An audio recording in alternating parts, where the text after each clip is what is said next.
Ladies and gentlemen of the Strangers by Nature podcast, this is your beginner's call. Beginners to the stage, please. Miss Clarke, Miss Rajagukguk, stand by.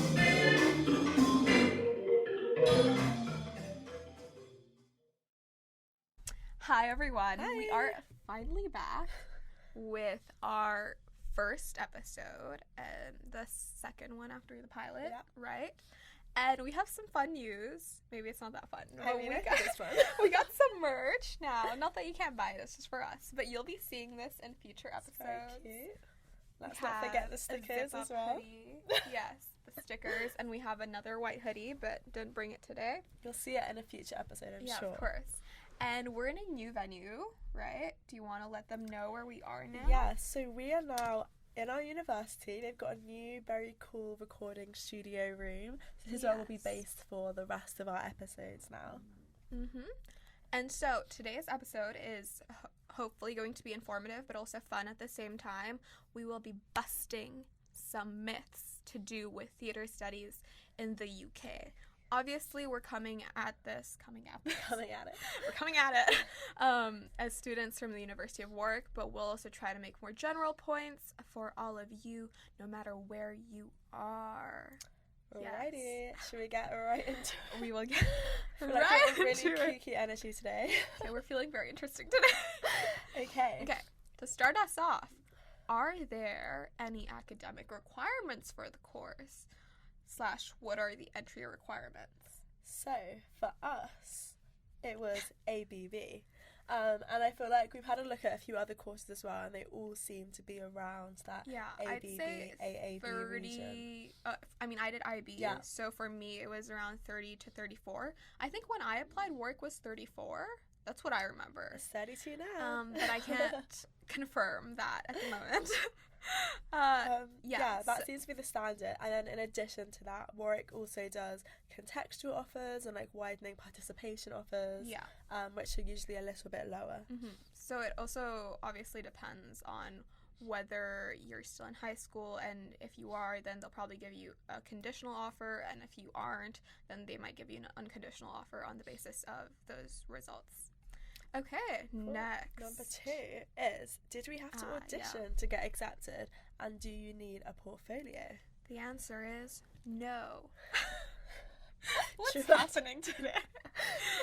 Okay. Yeah, we didn't have to audition, and for all the other universities I applied to, so 5 different ones because of UCAS, I didn't have to audition or prepare a portfolio for any of them. I don't know about you or where you applied, but... No, because I did English and theatre as well, so Right. mine's a bit different. So do you want to maybe go through like theatre, and then I'll go through my different theater process. was what I just said. You don't need audition.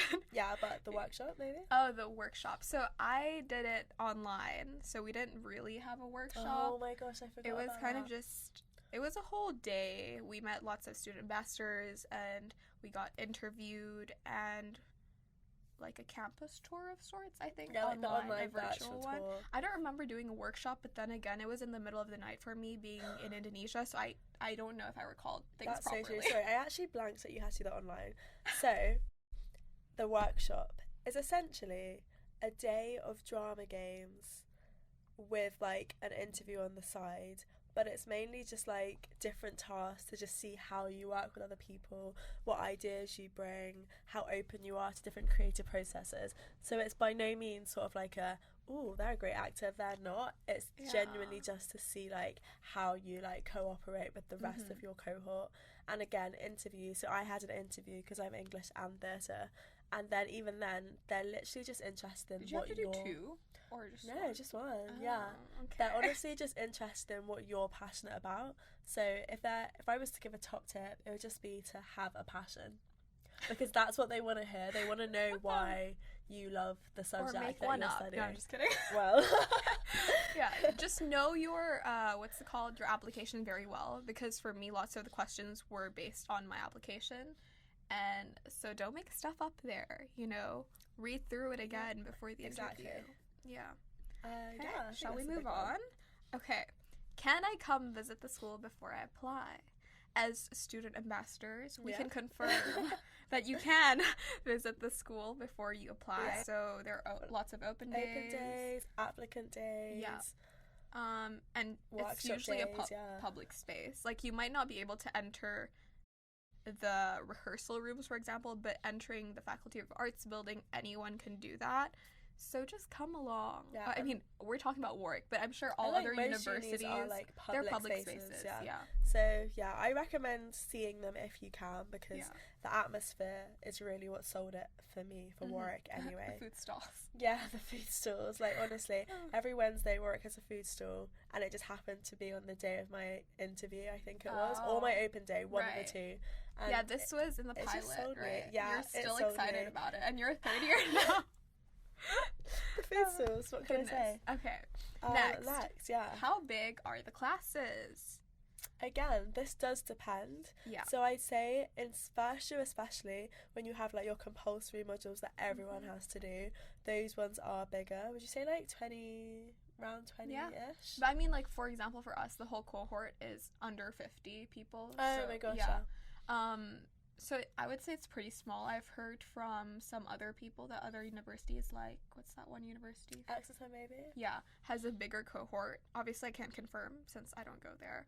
But it varies. I would say, though, that I assume most theater courses try to be smaller just because they want that sort of ensemble sense. Even though it's not an acting course, you still want to get to know everyone as you're still working together a lot. No, definitely. And like on English and theatre as well, which I'm on, there's only 25 of us.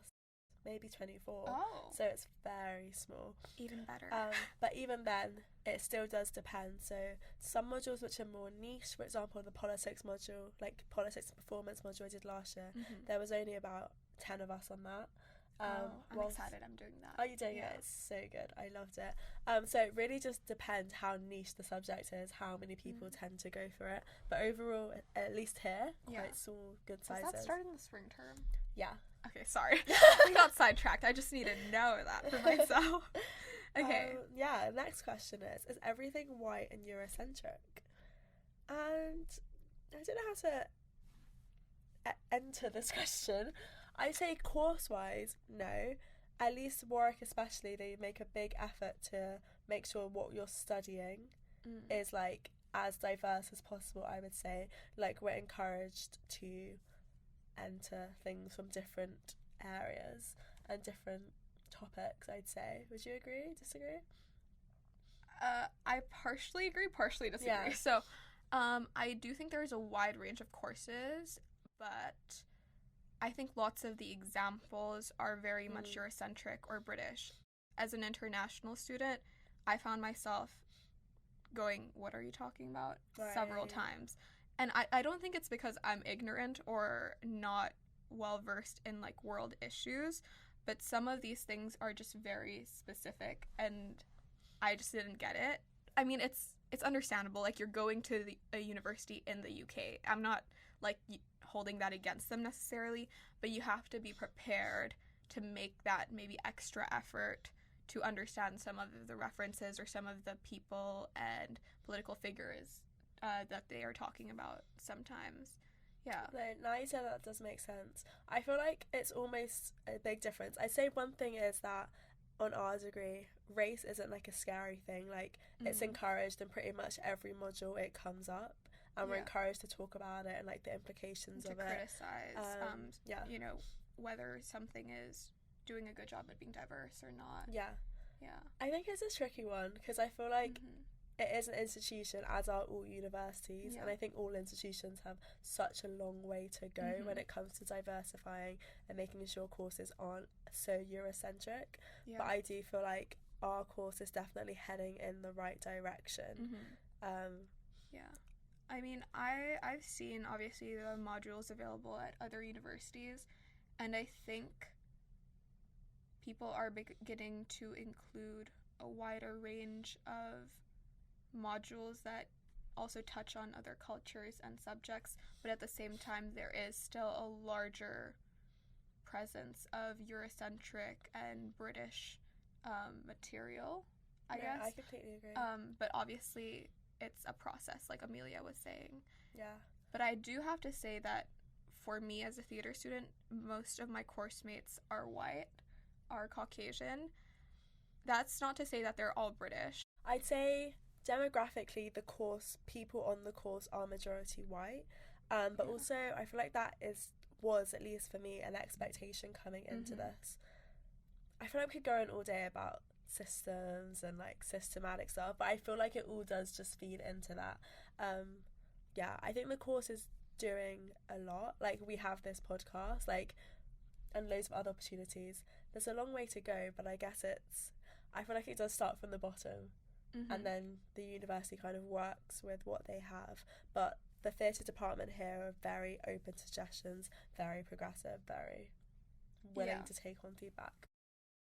Yeah, I mean, for me, I guess I was a bit shocked just because of, like, not that I expected there to be so much diversity, but it was sort of like a shocking amount of white people, to me at least. Yeah. Although I'm not sure I should have been shocked, but I guess you always have that expectation to find more people like you. Yeah.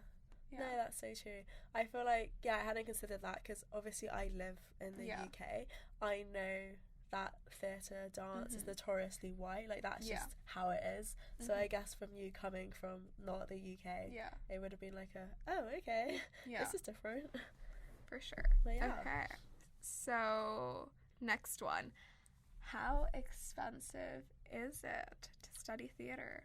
So, we have two very different answers. So, I'm a UK student, so it's the standard 9,250 per year for the course. Is that for all universities? Or? I think for the most part, some are cheaper, I think, but usually that is the standard price you pay per year for uni. Yeah.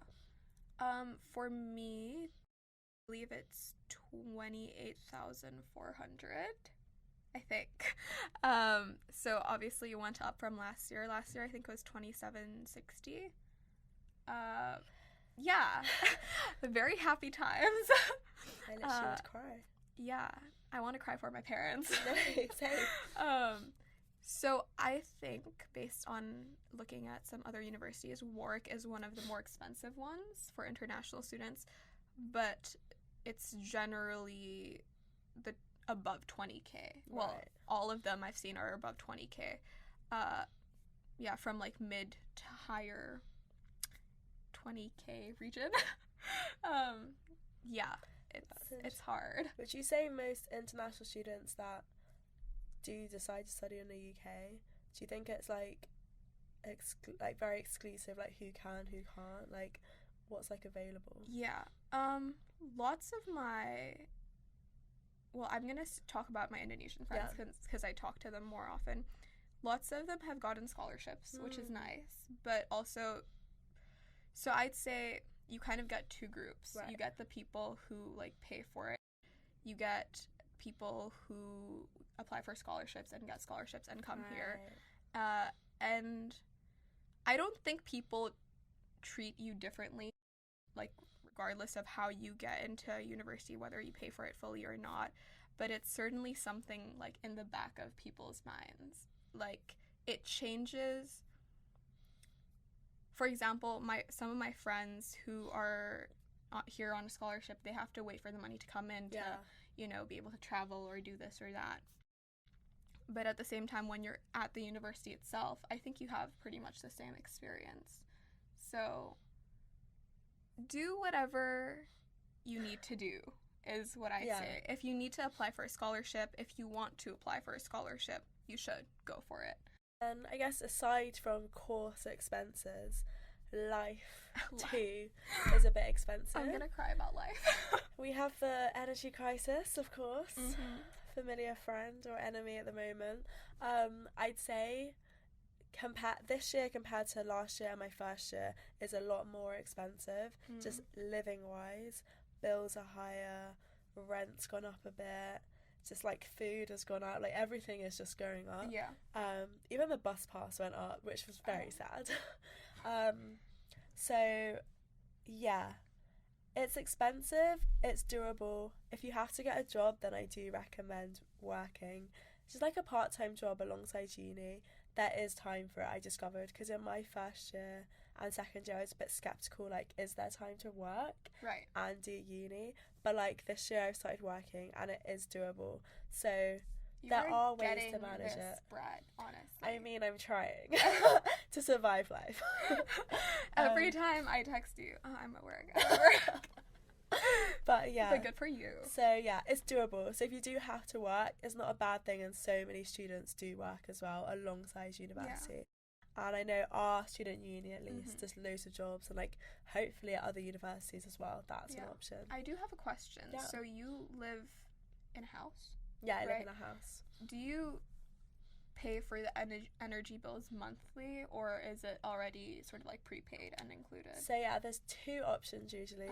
Some estate agents, that's the word, will like offer packages. They usually are quite expensive, but like they sugarcoat it with the fixed price, like it won't change. Yeah. We just decided not to do it because everything is fluctuating so much. We're like, if there's a cheap month, we'd rather have a cheap month. So yeah, we pay monthly for all our bills, and they're all separate, which just works for us. But yeah, different things work for different people depending on how much you want to have to organise it. Yeah. I mean, for me, I live in a sort of apartment-y student accommodation thing. I find it nice that all the bills are sort of included, so it's not affected by whatever's happening now. So I guess I only feel the effect when I'm, buying food or going traveling, things like that. Cool. Yeah. Righty. Well, we tried to cover that in depth, so hopefully it helped. Right, question 7 is, so do you study acting? Oh my goodness, I Our get this favourite a lot. question. Oh. And the answer is No. yes and no. Okay. As in, no, our primary reason why we're here isn't to, well, some people do want to become actors, but it's not every module is an acting module where you're taught how to act, where you're taught accents and then this and this. It is a lot of theory and practical based, but the practical side of it involves more than just acting. You'll be creating a director's pitch, or I don't know, I've just lost all ideas. Like, you're creating a portfolio, so it's not all focused on how can I become the best actor. However, we do offer acting modules here in second and third year where that does focus on acting, but even then that's only like your 2 to 3 hour seminar a week, so it's not all day acting. So I would say we don't study acting, but you can choose to do an acting module where I guess you learn techniques to act. Like, I guess you don't study to become an actor, but you learn the techniques and you practice acting. I'd sort of say that more. So especially in third year, loads of people do go on to do masters in like acting. So like the third year module is kind of like to prep you for auditions. So you like learn monologues, you're given feedback. It's kind of like to help you along that audition process if you do want to go into acting. Nice. I think that's it. So do you want to be an actor after you graduate? No. And people are always so confused. They're like, oh, acting. I'm like, so you act? And I'm like, no, I'm terrible at acting. No is the short answer. I do not want to be an actor. Much more of a behind the scenes gal. Or a dancer gal. So yeah, I don't know what I want to do is the reality. That's a later problem. But yeah, not acting. What about you? I don't think I want to be an actor. That doesn't mean I won't act after I graduate. But yeah, I'm definitely more interested in consulting or directing after that's actually a good way of thinking about it. Because I'm always like, I don't want to be a dancer. Otherwise, I would have danced. But like, if someone wants me to dance for them, exactly. I'll dance. I mean, if I need to act in a play or something, I'm very interested. Why not? But I'm not going to force myself to become a professional actor. Because that's just not the life for me. At least not at the moment. Who knows? Maybe when I'm 70, I go, oh, I want to be an actor. Actor. Why not? I feel like this leads nicely into the next question, which is, what is the difference between a degree in theatre studies versus going to drama school? I'm going to let you take this one because I love your answers to this at all our open days. I feel like... So I have a lot of friends at drama school, dance school, and they essentially do 9 to 5 every day. So it's very intense. It's full time. Like, you're in every single day. Whilst that's the first difference, I'd say. Whilst we're in maybe 2 to 3 hours a day. We might have a seminar and a lecture, and we might have nothing. Of course, some days are longer, but yeah. So in terms of contact hours, they're a lot less in theatre studies. And I think that leads on to the next thing, which is on a theatre studies degree, you're encouraged to do a lot of independent work and independent research because of the lack of contact hours. That's what you're meant to be filling the rest of your time with. And I guess the third key difference I've noticed from my friends is that at drama school, you're essentially told how to like mold yourself to be able to be into other people's work, to be able to go for any audition or go for any show, whilst at least on our degree, we have a much wider understanding of the industry, how all the different roles fit into it. We get to experiment with all those different roles as well. Like, I want to produce, cool, go for it. I want to try directing, go for it. Whilst, a lot of my friends at drama school are leaving with the hopes of like working for someone or hoping they'll get this role, as opposed to loads of us who are like, let's start our own company or I think that's a key difference. Makes sense. And I also think learning theatre studies is a very interdisciplinary thing, which you might not get at a drama school. And I mean, for me, I don't know if this is correct because obviously I didn't go to drama school, but I sort of have this feeling that maybe if I were to have studied acting at a drama school, I would feel like, what is wrong with me or my life if I didn't end up becoming a professional actor? Whereas taking theatre studies, I don't think I would necessarily punish myself if I were to go into something, even if it's not in the arts, because I feel so well equipped with everything. It's true though. But I do sort of feel able to do a wide range of things. Yeah, and it kind of goes back to what I said about not knowing what I want to do. It's not because there aren't jobs or roles I can think of. It's almost because there are so many different things that I know exist. Too many opportunities. And that are like interesting to me, that I almost am struggling to like confine down what the one thing is. Right. Not that there has to be a one thing. But I think that's almost my issue right now. I'm like, there's like 10 different roles I would love. Like, what do I do now? Exactly. Yeah. Well, this is nope, my brain died. The next question, let's just go into that. Okay. How many performances do we do a year? Now, I think there are multiple ways to answer this. You can, because there is you as a student, which includes obviously the course, but also societies, and then there is just the course itself. If we're thinking of the course itself, I'd say we don't do too many. I would say most of the performances are if we were to have a group practical examination, for example. So last year, maybe there were 2 for me being a first year, and then this year we might have 2. So I'd say like 2 to 3 maybe a year. However, lots of theater students are very involved in societies, and they perform a lot. In a lot of shows. I say there's maybe like 8 to 10 sometimes shows a term. Like, I'll see big and small. So from the theatre all the way into like our studios on campus. There's always something going on. And then there's other societies outside of theatre that do shows. So like Panto, Dance Society, opera, even loads of the culture societies like Afrofest or like ASOC do shows. Like, there's so many different performances happening everywhere. And I'm sure all universities have a bunch of societies, and drama societies are very popular, I think. So I'm sure regardless of where you go, if you add shows from societies onto your course performances, you'll end up doing a good amount, if that's what you want to do. But if you don't want to do a lot, then you'll have, maybe those 2 or 3, or maybe none at all. No, for sure. And I feel like first year is the year to just go for it and do those shows. Like, one of the freshers I know, they're doing a show this term, they're already in a show next term, they're also doing dance shows. Unless you're me. I only did one show last year. So yeah, there's time. The most time is definitely first year if you do want to go for it. Next question is, do you get to see shows for free, or go to shows for free? The answer to this is yes, but like there's not loads. As in, occasionally the department do get tickets that are like relevant to the course. So like 2 weeks ago or so, my practical dissertation group got to go and watch Gecko at the Art Centre, which was so good. Stunning. Gave me so much inspiration for my dissertation, honestly.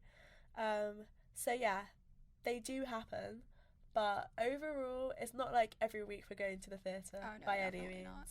Yeah, so I think you get it as part of your course sometimes, but at the same time, let's say third years are watching a show and there are extra tickets. Sometimes they give that to second years and first years. So I've definitely been to a few shows that weren't intended for me, but I got a free ticket, so I went. That leads us to the next question.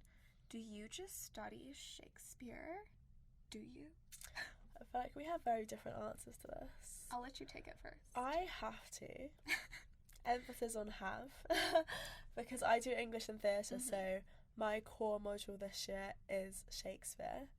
But I can happily say that was the only time I've had to study Shakespeare in my whole 3 years. I think there was like one option to study like a Shakespeare sonnet in like first year, but in terms of like Shakespeare and like the whole only old white man that wrote in the very far past text, it's not like that. Like we study loads of modern plays, like some that were written like 5 years ago. Like we study loads of new plays as well, so it's not all old English and Shakespearean literature. Yeah, I mean, for me, talking about the theater side, that's what I was gonna say. We definitely have talked about Shakespeare, but it's to understand why he's part of the canon and why perhaps we should also become more open-minded to contemporary writers. It's not in the way of Shakespeare wrote all the best plays and we should learn nothing but Shakespeare. It's definitely not like that.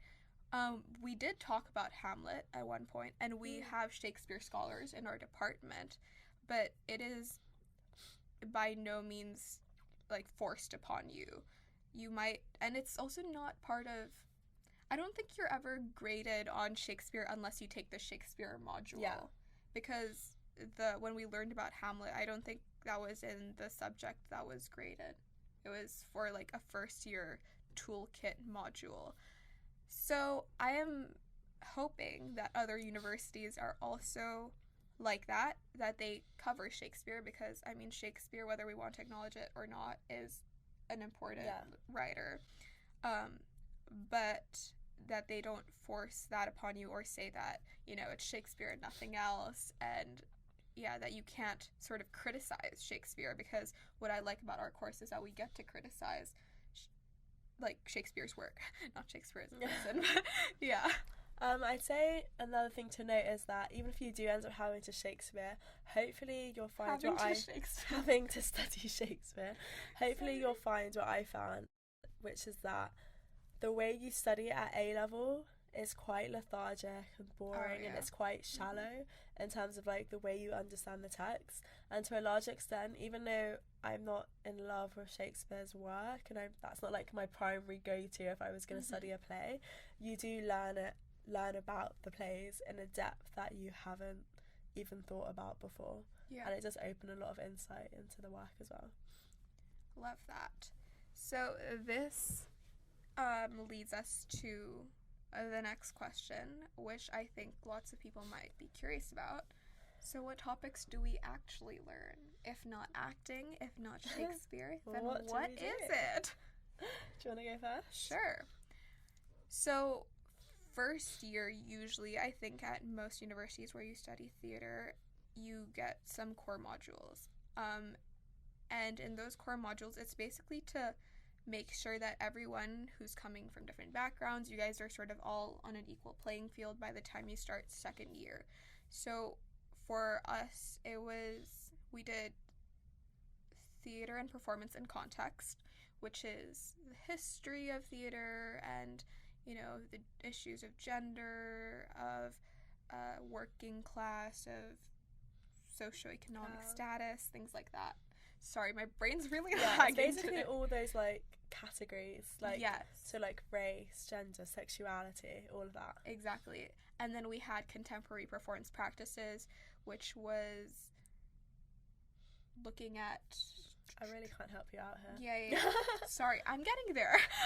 So we were looking at, for things like invisible theater, participatory theater, more contemporary ways of making theater.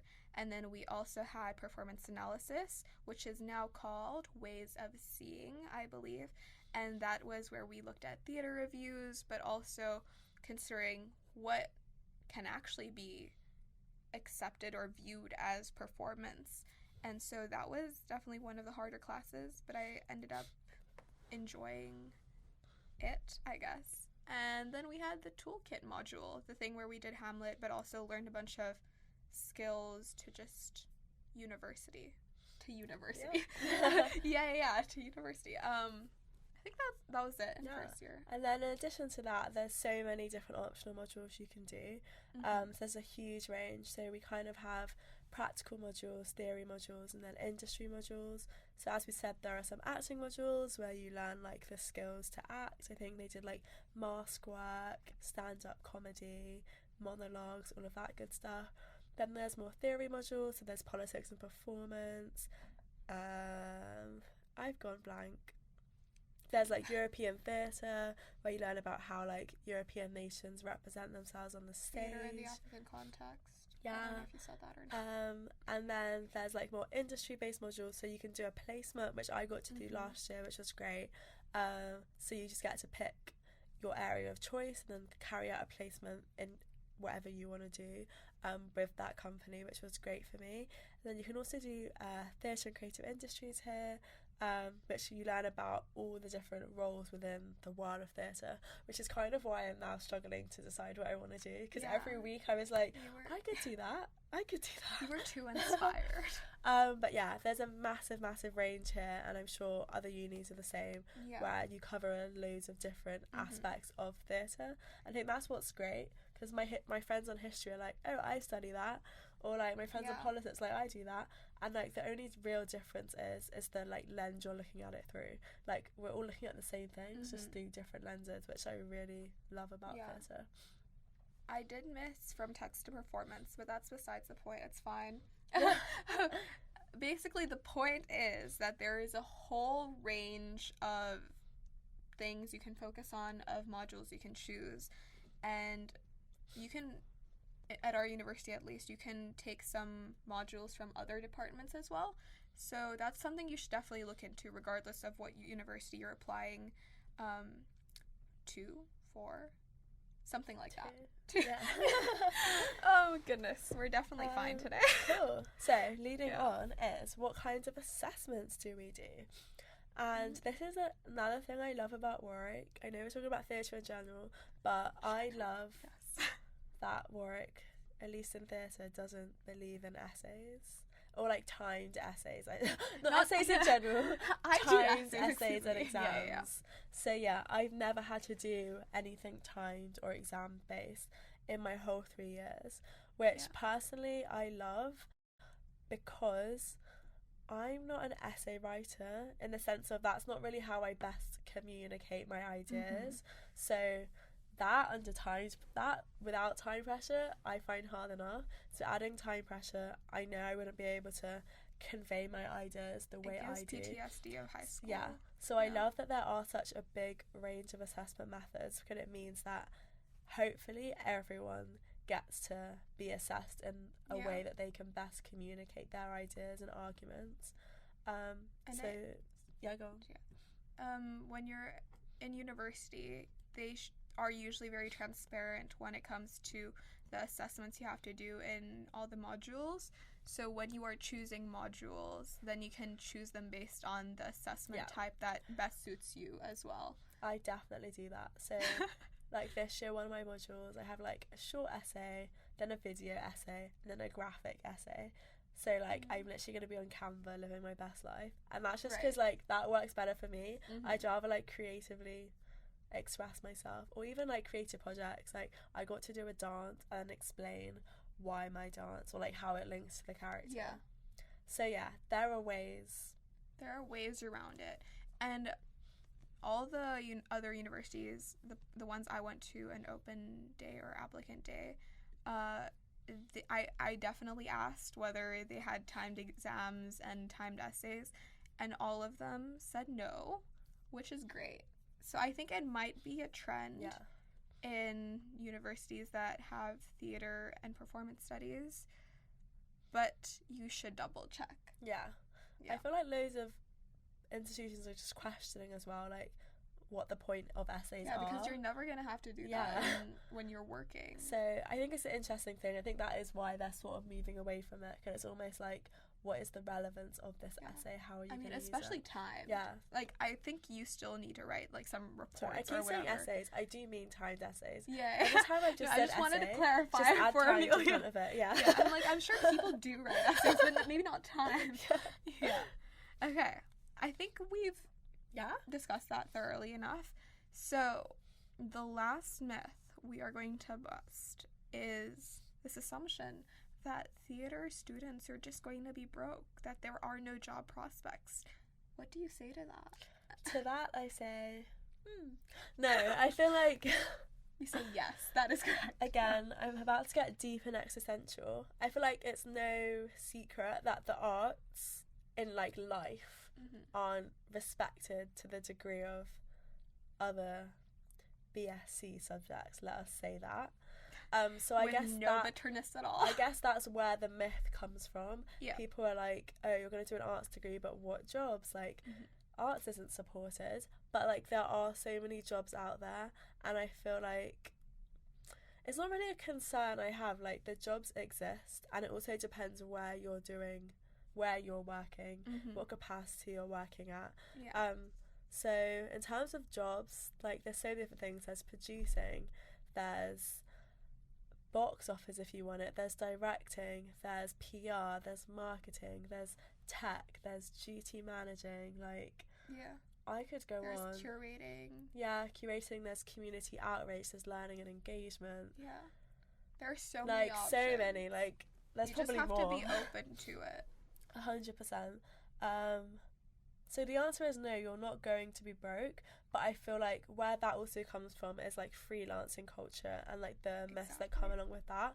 A lot of creative people do choose to freelance because, kind of like what I said, I don't know what I want. I might get into a situation where I'm like, actually I want to do 3 things. So a lot of people do freelance and they do jobs as they come.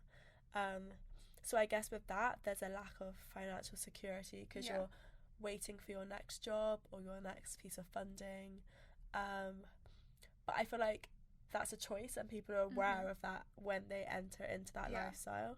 But yeah, it's not all freelancing in the arts. You can get like your 9-to-5 job if you want it. It's a big range. I agree with all that. All I have to add is, with a degree in theater studies, you don't even have to work in the arts. So there are always going to be people who need our creativity, our ability to collaborate and work in groups, our ability to plan things. I bet you can go into event organizing and you'll be brilliant. Some people I've heard have even become lawyers because we are good communicators, and we can be teachers, and it doesn't even necessarily have to be, you know, in the arts. And I think that if you view it like that, you open up a whole other world.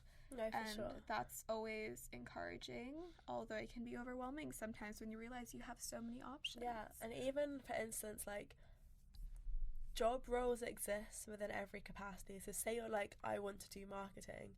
Yeah, you could market for a theatre, but you can also market for a bank or this TV company, or like, do you know what I mean? Like, the jobs exist in every company somewhere. they might sort of be Yeah. structurally a bit different, but like they do exist, so you're not limited. Yeah, I think the point of uni is honestly to get transferable skills. Yeah. Because you might forget the date someone wrote this certain play. It's not important, but you will always remember how to manage your time, how to, again, work collaboratively, and so many other skills. 100%. I feel like such a teacher right now. I'm just promoting. You're gonna learn so much. Yeah. Okay. Cool. So those Yeah. are all the myths and FAQs we've selected to answer today. If you have any other great ones or any other burning questions that you want us to address, please write it in the comment section. And before we end, we are just going to have a little fun time discussing some myths that are in fact true. We'll give you a little treat, just a little. Yeah. So, number 1, theatre kids are dramatic. There is a lot of drama that comes with drama. Have you seen this podcast? But I feel like it just comes down to the fact that uni becomes a bubble. Everyone's putting on so many shows. Everyone wants their show to succeed and be the best. And with that comes stress and panic and drama and all of this good stuff. But I think everyone means well, but no, we are dramatic. Yeah. I mean, that's to be expected, right? That's all I can say about it. The other one, it will be majority white. I think we already addressed this. Yeah, we kind of addressed that. But yeah, especially, at least in the UK, institutionally, that just is a thing right now. Yeah. Hopefully it changes in the future, but yeah, I think that is sort of an expectation you can have going into a degree in theatre. But just to sort of build on it a bit, I think if you were to, let's say, go to a performing arts school in Jakarta, Indonesia, most of them will be Indonesian anyway, so it's not just a UK thing. Yeah. Yeah. Next, it's expensive. I think we've established that, especially for international students, it is expensive, but so are other subjects. Just so you know, though, theater is one of the most expensive subjects here. I think it's the second band for our university, at least, or the most expensive. I can't remember. Crazy. Yeah. Next, you get what you put in.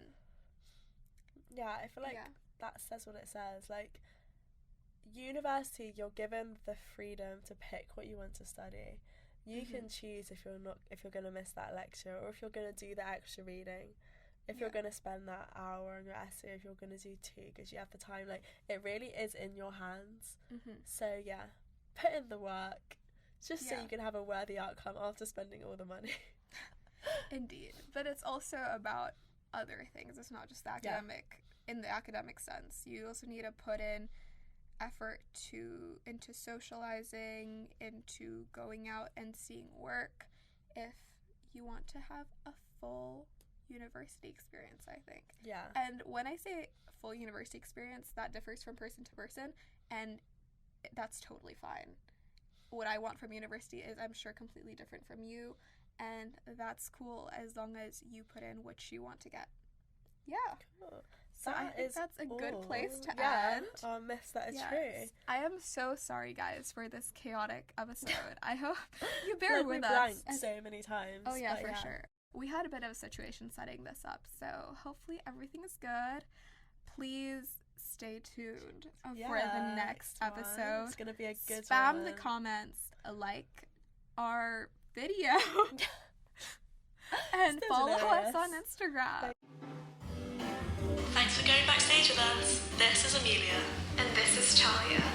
You are listening to the Strangers by Nature podcast. See you in the next episode.